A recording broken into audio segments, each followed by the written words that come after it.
Happy new year. এসো বন্ধুরা, বছরের প্রথম দিনটি শুরু করি আমরা সুন্দর একটি কেক দিয়ে।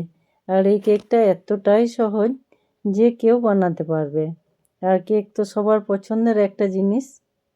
দেখো কত সুন্দর জালিদার কেক। আর তাই জন্য কড়াইয়ে নিয়েছি এখানে 1 বাটি চিনি, একদম শুকনো কড়াইয়ে। এটা একদম মিঠা আছে। কিছুক্ষণ নাড়াচাড়া করার পর পুরোটা গললে এরকম একটা কালার আসবে, তখন দিয়ে দেবো 1 বাটি জল। এবার আরও কিছুক্ষণ নাড়িয়ে নিলে দেখবে ওর ভেতরে যে একটা দলা দলা ভাব থাকে ওটা কিন্তু মিশে যাবে। আর এখানে নিয়েছি এই বাটির 2 বাটি ময়দা, 1 চামচ হালকা করে বেকিং পাউডার, আর 3 ভাগের 1 ভাগ নিয়েছি বেকিং সোডা। এটা আলতো হাতে পুরো এরকম চালনা দিয়ে চেলে নিলে বেশ হালকা হয়ে যাবে। আর এখানে নিয়েছি 4 চামচ গুঁড়ো দুধ। গুঁড়ো দুধ হিসাবে এখানে আমুল নিয়েছি, তোমরা লিকুইড বা যে কোনো গুঁড়ো দুধ দিতে পারো। আর 1 চিমটি নুন।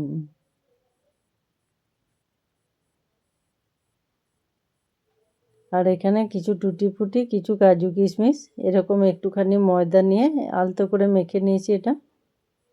আর বাটিতে পুরো তেল ছড়িয়ে, তেল দিয়ে ভালো করে বাটিটা আগে তেল দিয়ে তারপরে এভাবে ময়দা ছড়িয়ে পুরো ময়দাটা ঝেড়ে ফেলে দেবো।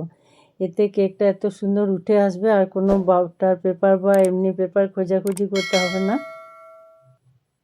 এরপরে চিনি জলটা দিয়ে আস্তে আস্তে করে এটা একদম সুন্দর করে একটা বাটার তৈরি হয়ে যাবে। দেখো এই ব্যাটারটা এত সুন্দর হবে। আর এখানে আমি দেবো তেল।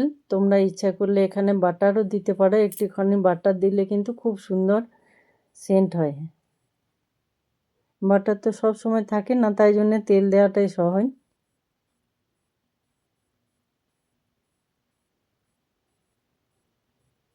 আর যে বাটিতে ময়দা দিয়েছিলাম ওই বাটিরই 3 ভাগের 1 ভাগ দিয়ে দেবো সাদা তেল। এই সাদা তেলটা আমি কিন্তু 2 বারে দেবো।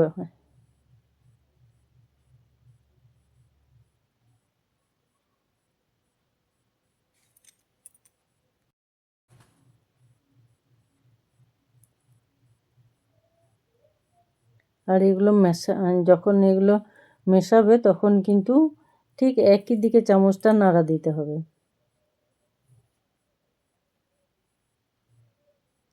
দু বাটি ময়দার জন্য দিয়েছি 1/2 চামচ ভ্যানিলা এসেন্স। কেকের যে একটা সুন্দর মিষ্টি গন্ধ বেরোয় এটার জন্য।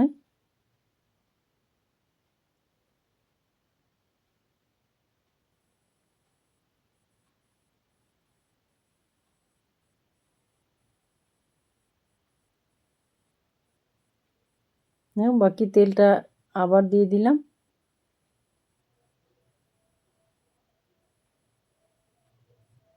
এটাতে নিরামিষ কেক, এখানে দিয়ে দিলাম একটু লেবুর রস। এটা একদম বেশ সুন্দর মিষ্টি পাকা কমলা লেবুর রস।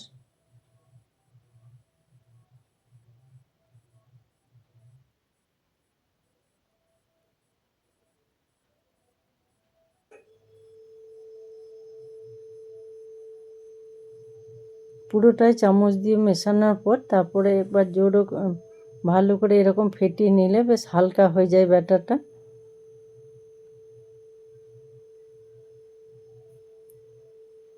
এরপর কিন্তু টুটি ফুটিগুলো দিয়ে একদম আলতো করে, আর ওই যে ময়দাটা মেশানো হলো টুটি ফুটিতে, এতে করে একদম চারিদিকে কেকে ছড়িয়ে থাকবে। আর শুধু দিলে কিন্তু একদম নিচে জমা হয়ে যায়। দেখো এখানে কড়াইতে বালি দিয়েছি, বালিটা গরম করে, কেউ নুনও দিতে পারো ইচ্ছা করলে। এরপর বসিয়ে দিলাম। 15 মিনিট পর ওপরটা এরকম একটু টাইট হয়ে এসছে, তখন বাকি যে টুটি ফুটিটা ছিল এটা উপর থেকে ছড়িয়ে দেবো। এটা প্রথমেই দিয়ে দিলে কিন্তু কেকটা ফোলার সাথে সাথে এগুলো মাঝে চলে যেত। কিছু কাজু কিশমিশ আর কিছু টুটি ফুটি ওপর থেকে দিয়ে দিলাম। এরপর দেখছি 20 মিনিট পর দেখো ধারগুলো পুরো ছেড়ে এসছে। আর আমি একটা কাঠি নিয়ে চেক করে দেখলাম একদম শুকনো বেরিয়ে এসছে।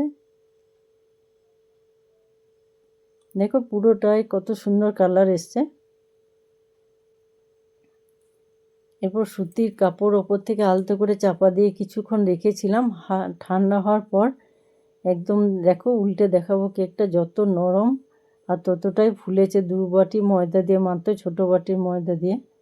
আর কেক দেখবে এখন এত জনপ্রিয়, আমাদের বেশ কিছু তার মধ্যে উৎসব অনুষ্ঠান ছাড়া তো চলেই না, তার মধ্যে জন্মদিন, বিবাহবার্ষিকী এইগুলো যেন কেক চাই। তখন যদি এরকম নিজে ঘরে হাতে বানিয়ে সবাইকে খাওয়ানো যায়, সেই আনন্দটা কিন্তু আলাদা। আর ওপর থেকে দিয়ে দিলাম, একটু ভালো লাগবে দেখতে, স্বাদ ভালো হবে, তাই জন্য চকলেট সিরাপ এরকম দিয়ে দিলাম। তোমরা একবার বানিয়ে এভাবে দেখবে, আর এটা কেমন হলো অবশ্যই জানাবে। আর আমরা তো শুনেছি যে যদি হয় সুজন, তেঁতুল পাতায় 9 জন, তাহলে এই কেকটাতে আমার কত বন্ধুদের মিষ্টি মুখ হবে দেখো।